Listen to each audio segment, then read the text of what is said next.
Now the topic is new development bank. तो ये news में किस वजह से था? अल्जीरिया जो है वो इसका 9वां मेंबर बनता है। अल्जीरिया जो है वो न्यू डेवलपमेंट बैंक का 9वां मेंबर बना। ठीक है। नाउ इसका जो हेडक्वार्टर है वो शंघाई चाइना में है। तो इसको कब बनाया गया था? इसको 2015 में बनाया ब्रिक्स कंट्रीज़ ने, Brazil, Russia, India, China, south Africa. तो इन कंट्रीज़ ये इसके फाउंडिंग मेंबर्स हैं। ठीक है। तो इसका पर्पज़ क्या है?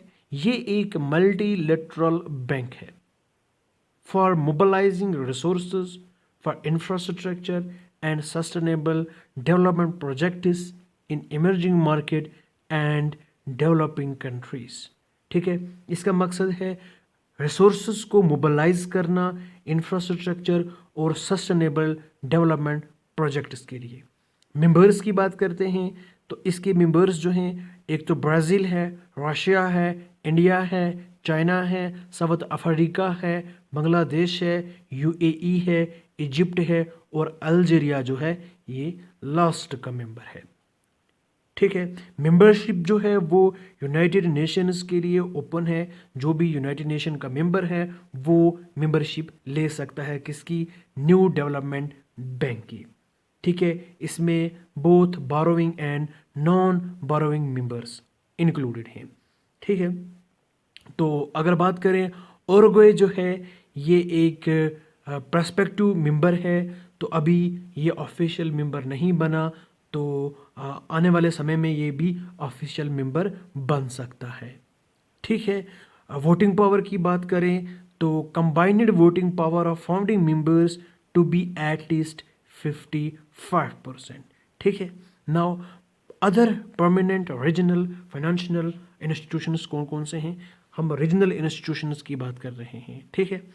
तो सबसे पहले हमारे पास है यहाँ पे एशियन डेवलपमेंट बैंक। इसका जो हेडक्वार्टर है वो फिलीपींस में है। ठीक है। Manila, Philippines. तो इसको कब बनाया गया था? 1966। कब ये बनाया गया? 1966 में इसको एस्टेब्लिश किया गया। पर्पस क्या है इसका? Social and economic development, regional integration across Asia and the Pacific. ठीक है। क्या क्या है? Social and economic development, regional integration across Asia and Pacific. Now members की बात करते हैं। 69 मेंबर्स हैं। 50 from Asia Pacific, 19 from outside the region including India. Now दूसरा कौन सा है? Asian infrastructure investment bank, headquarter Beijing, China. 2016 में एस्टेब्लिश किया जाता है। पर्पस इसका है finance sustainable infrastructure and development projects primarily Asia में विद ग्लोबल रीच। ठीक है। 110 मेंबर्स हैं इसके। 100 जो हैं वो फुल मेंबर्स हैं, 10 जो हैं वो प्रॉस्पेक्टिव मेंबर्स हैं, इंडिया जो है वो एक फुल मेंबर है। ठीक है। African development bank, headquarter Cote d' Ivoire इसका हेडक्वार्टर है। एस्टैब्लिश कब किया? 1964 में। Poverty reduction and socio economic development across Africa, 54 African countries and 27 non African countries including India इसके मेंबर्स है। ठीक है। नाउ सिग्निफिकेंस क्या है इस रीजनल फाइनेंशियल इंस्टीट्यूशंस का? सबसे पहले सस्टेनेबल एंड इंक्लूसिव डेवलपमेंट। ठीक है। एज ऑफ अगर हम 2024 की बात करें तो इंडिया के पास 20 ऑन गोइंग प्रोजेक्ट्स हैं। $4.87 बिलियन की जो रकम है वो ऑन गोइंग प्रोजेक्ट्स हैं। किसके? एनडीबी के, न्यू डेवलपमेंट बैंक के, जो कि ट्रांसपोर्टेशन वाटर कंजर्वेशन को कवर करता है। ठीक है। ये इंफ्रास्ट्रक्चर एंड इन्वेस्टमेंट गैप को ब्रिज करता है, मोबिलाइज करता है लॉन्ग टर्म फाइनेंशियल रिसोर्सेज को for infrastructure, catalyse private investment and close funding gaps. ठीक है। इसके साथ साथ इसका मकसद है promoting regional integration and sustainability. ठीक है, ये फैसिलिटेट करता है across border cooperation. India being a founding member of किसका नेशनल डेवलपमेंट बैंक आईआईबी, जो कि साउथ साउथ जो हमारी कोऑपरेशन है उसको स्ट्रॉन्ग करने में हेल्प करेगा। ठीक है, जो साउथ साउथ कोऑपरेशन है वो जो रीजनल इंस्टीट्यूशन से, रीजनल फाइनेंशियल इंस्टीट्यूशन से, उनकी हेल्प से जो साउथ साउथ कोऑपरेशन है वो बहुत स्ट्रांग होगी। ठीक है, होप करता हूँ वीडियो पसंद आएगी। Now the next topic is international atomic energy agency. तो ये न्यूज़ में किस वजह से है? रिसेंटली मिनिस्ट्री ऑफ डिफेंस ने आईईईए पे जोर दिया है कि वो पाकिस्तान के जो न्यूक्लियर हथियार से उन पे नज़र रखे। तो इंटरनेशनल एटॉमिक एनर्जी के बारे में जानते हैं। इसका जो हेडक्वार्टर है वो वीना ऑस्ट्रिया में है। इसको एस्टेब्लिश किया था 1957 में। ये एक ऑटोनॉमस इंटरनेशनल ऑर्गेनाइजेशन है यूनाइटेड नेशंस के साथ। इसका मोटो जो है वो क्या है? Atoms for piece and development, यानी कि एटम्स जो हैं ये पीस और डेवलपमेंट के लिए हैं, ना कि वॉर के लिए। ठीक है, इसमें कितने मेंबर्स हैं? 180 मेंबर्स हैं। तो इंडिया भी एक मेंबर है। नॉर्थ कोरिया 1947 में ज्वाइन करता है, लेकिन उसके बाद 1994 में जो है वो इससे बाहर निकल जाता है। जनरल कॉन्फ्रेंस जो है इसमें ऑल मेंबर स्टेट्स हर साल मीट होते हैं। कहाँ पे? वीना ऑस्ट्रिया में। नाउ जो आईएईए है इसको 2005 में नोबल पीस प्राइज भी मिला था for promoting peaceful nuclear use and global safety. ठीक है, आईएईए और एनटीपी इनको देखते हैं। आईएईए जो है ये non proliferation of nuclear weapons का मेंबर नहीं है। That means IAEA is not a member of NTP. ठीक है, लेकिन but play a key role in verification responsibilities under the treaty. ठीक है, हर एक जो नॉन न्यूक्लियर वेपन स्टेट है, ठीक है, उसको क्या करना है? उसको एनपीटी के अंडर एक कॉम्प्रहेंसिव सेफगार्ड एग्रीमेंट करना है। किसके साथ? With IAEA to enable the IAEA to verify the fulfilment of their obligations. ठीक, नो एनटीपी जो है ये एक बैंडिंग इंटरनेशनल ट्रीटी है। ठीक है, जो भी एनटीपी बोलेगी, जो भी एनटीपी बोलेगी, इसके जो भी बातें होंगी, जो भी डिसीशंस होंगे, वो जो है वो बेंडिंग होंगे जो भी मेंबर इसको साइन करेगा। यानी कि इसके मेंबर्स पे इसकी बातें जो है वो बाइंडिंग होती हैं। ठीक है, एडवाइजरी नहीं, एडवाइजरी होता है कि एडवाइस देना, लेकिन बेंडिंग जो होता है वो पूरा करना होता है, पूरा बाइंडिंग होता है।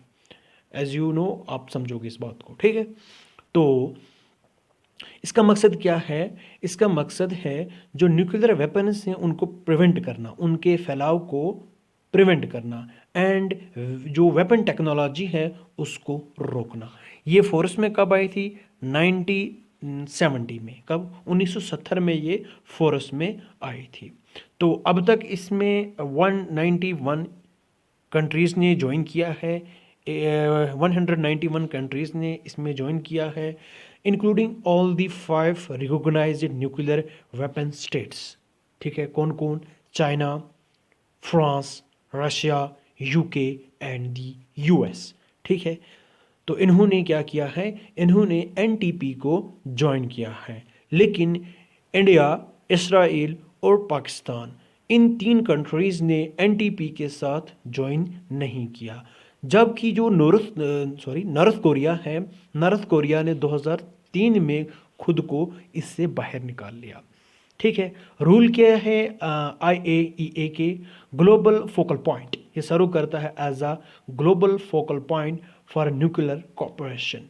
ठीक है, सेफ्टी स्टैंडर्ड्स, ये न्यूक्लियर जो हमारे सेफ्टी स्टैंडर्ड्स होते हैं उनको प्रमोट करने का काम करता है, और हाई लेवल जो सेफ्टी है उसको मेंटेन रखने का काम करता है।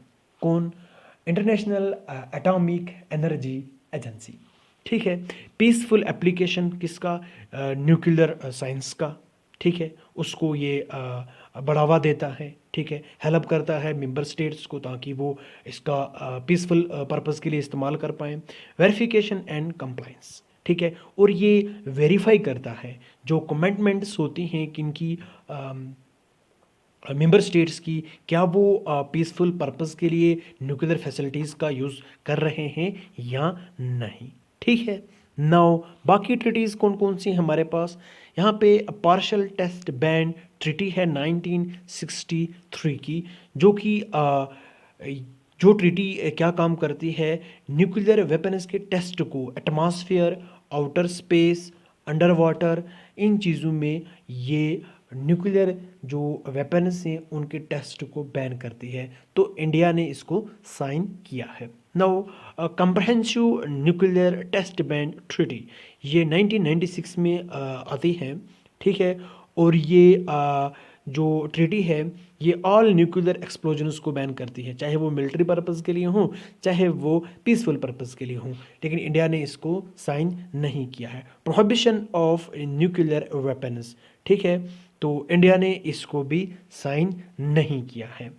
नाउ नेक्स्ट जो हमारा टॉपिक है, नाउ द नेक्स्ट टॉपिक जो है वो UN security councils 1267 sanctions committee. तो इसको हम ISIS and al Qaeda sanctions committee भी बोलते हैं। इसको एस्टेब्लिश किया गया था 1999 में to focus on combating terrorism linked to ISIS and al Qaeda related groups, ठीक है। इसमें all prominent and non prominent members जो UNSC के हैं, यूनाइटेड नेशन सिक्योरिटी काउंसिल के जो भी परमानेंट और नॉन परमानेंट मेंबर्स हैं वो इस कमेटी में पार्टिसिपेशन करते हैं, ठीक है। ये जो कमेटी है ये सैंक्शंस को डिसाइड करती है, ये जो टेररिज्म ऑर्गेनाइजेशंस हैं उनके ट्रैवल पे बैन लगाती है, ठीक है। दूसरा हमारा टॉपिक है एशियन प्रोडक्टिविटी ऑर्गेनाइजेशन। जो एशियन प्रोडक्टिविटी ऑर्गेनाइजेशन है इसको 1961 में बनाया गया था। ये एक इंटर गवर्नमेंटल ऑर्गेनाइजेशन है जिसको 8 फाउंडिंग मेंबर्स ने बनाया। इंडिया भी इसका एक फाउंडिंग मेंबर है, ठीक है। इसका ऑब्जेक्टिव है to increase productivity in Asia Pacific region through mutual cooperation, ठीक है। मेंबर्स की बात करें तो इसमें 21 इकोनॉमीज है इन एशिया पैसिफिक रीजन। तो की रूल क्या है? की रूल ये है कि बायलैटरल एंड मल्टीलैटरल अलायंस को मेंबर्स के दरमियान प्रमोट करना, ठीक है। नाउ ये हमारा इंटरनेशनल रिलेशंस का पोर्शन जो है वो कंप्लीट होता है विजन IS मंथली मैगजीन का, ठीक है। होप करता हूँ ये वीडियो पसंद आएंगी आपको और आप तहे दिल से क्या करोगे? स्वागत करोगे, चैनल को सब्सक्राइब करोगे, वीडियो को लाइक करोगे और कमेंट करोगे। Thank you and bye bye, have a nice day.